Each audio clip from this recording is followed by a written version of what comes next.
First question in the second row on the right. LeBron, David Barkley, KTSF. First off, congratulations on the win.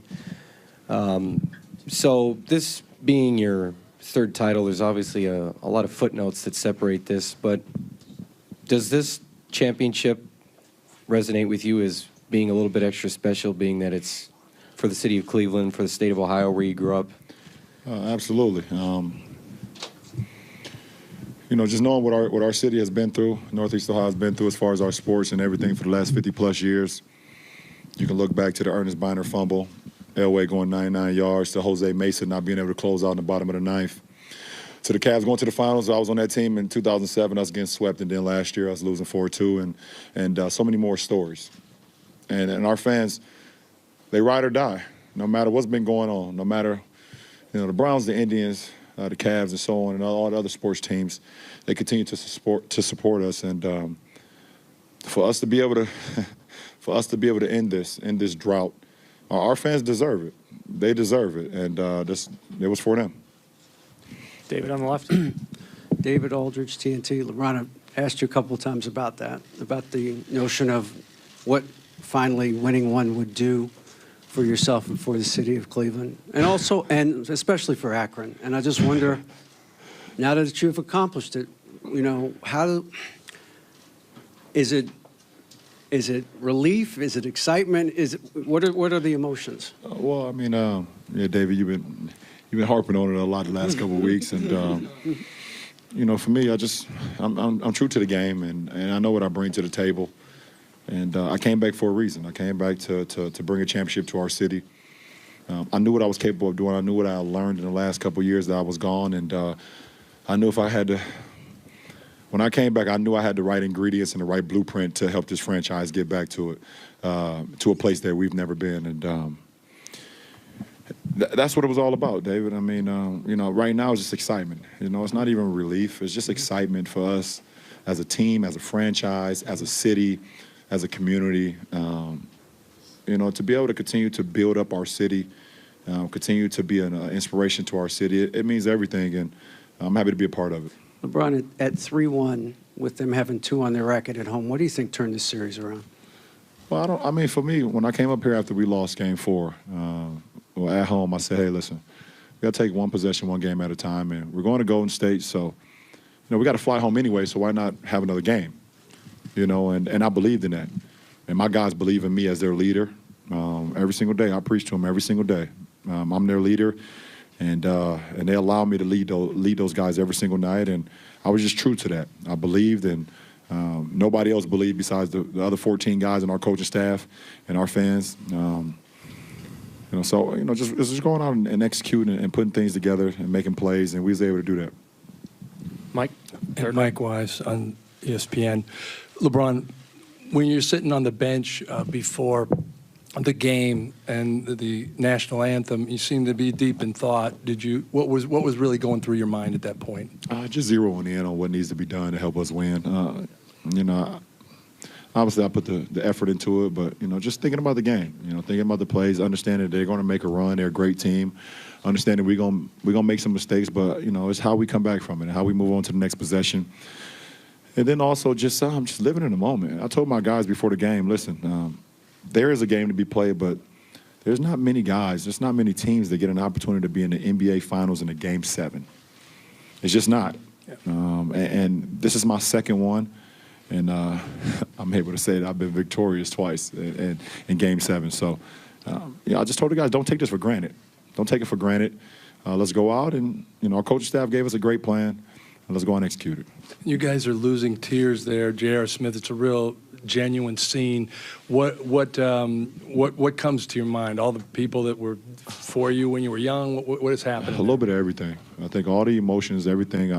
Obviously, I know what J.R. has been through in his career. People counting him out and saying that he's this, he's that. Not understanding. You can't have that, Mama. That's not yours. You can't have that. That's for Daddy.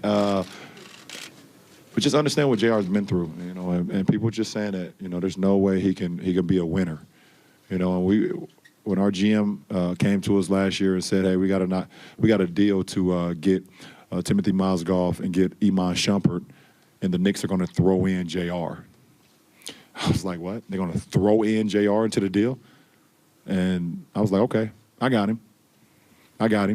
And JR turned himself into not only a huge boost to our team, but he turned himself into a two-way player, both sides of the floor. And I think those emotions came out of JR at the end of those games. Those emotions came out of me just leading 14 guys and understanding, like I said, what our city's been through for the last 50-plus years since Jim Brown. And then also just people just counting me out. Throughout my 13-year career, I've done nothing but be true to the game, give everything I got to the game, put my heart, my blood, sweat, tears to the game, and people still want to doubt what I'm capable of doing.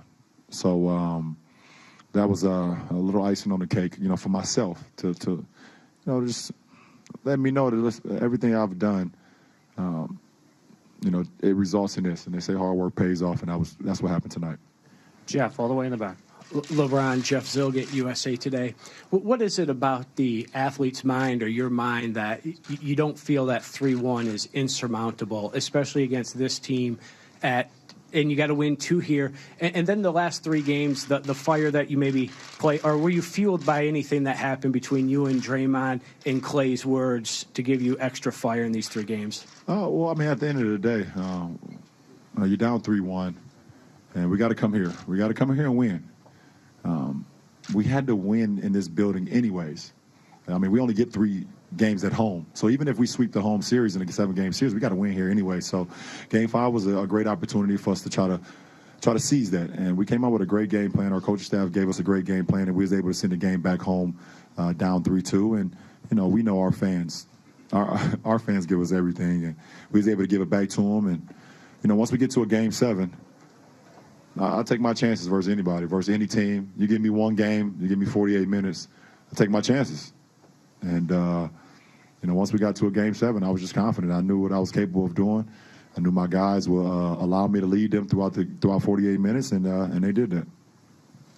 Up here in the front. LeBron, right here. Steve Futterman from CBS News. Your story is a bit like a Greek drama.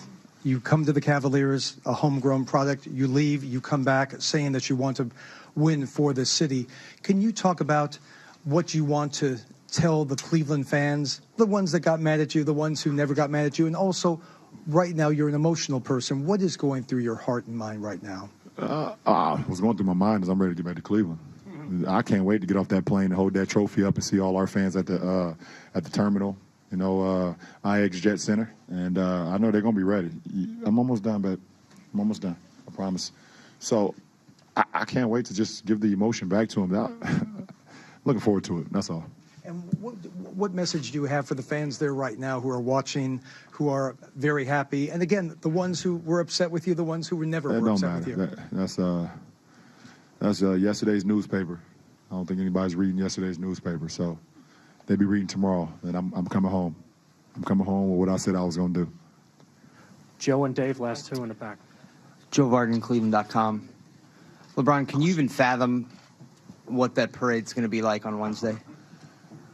Oh, my goodness. It's going to be probably one of the biggest parties. No, I'm sorry, one up. It's going to be the biggest party that Cleveland has ever seen, ever. So if you guys still have a little money left over in your budget, you guys better make a trip to Cleveland and get a little piece of it.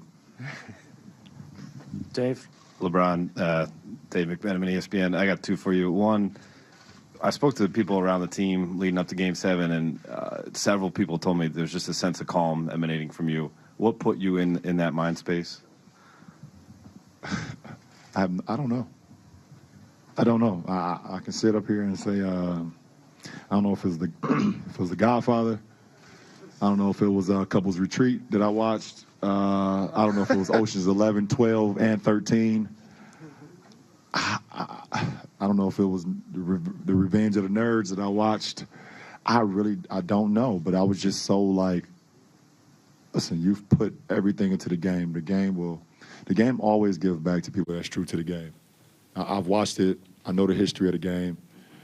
And I was just calm. I was calm. I was focused. I was locked in.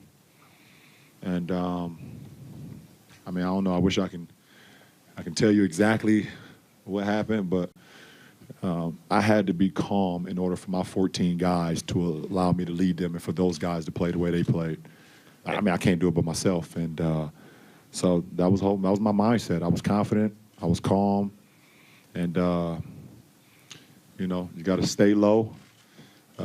Like Jay-Z said, you got to stay low and keep firing. And that's exactly what I did.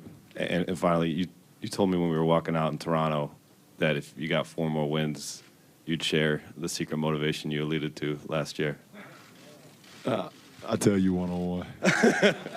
I tell you one-on-one. Well, that's fine. I tell you one-on-one. I tell you one-on-one. I'm out.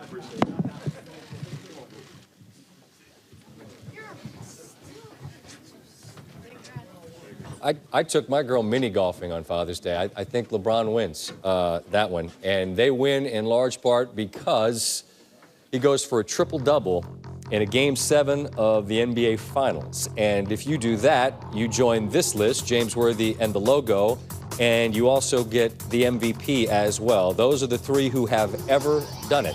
Obviously, it's select company.